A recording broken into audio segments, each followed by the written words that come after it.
Hi, in this tutor, I will show you how to insert a smoothened line graph in Microsoft Excel, okay? So first we select our data.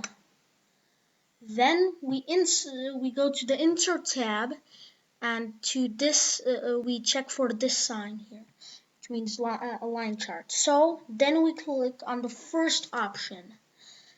Now we have a graph, but it isn't smooth. So what we do is right click on it, go to Format Data Series,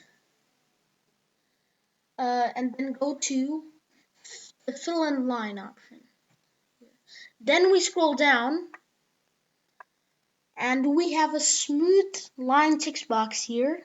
So we will tick this box and what pops up is a smoothened line graph, not like that.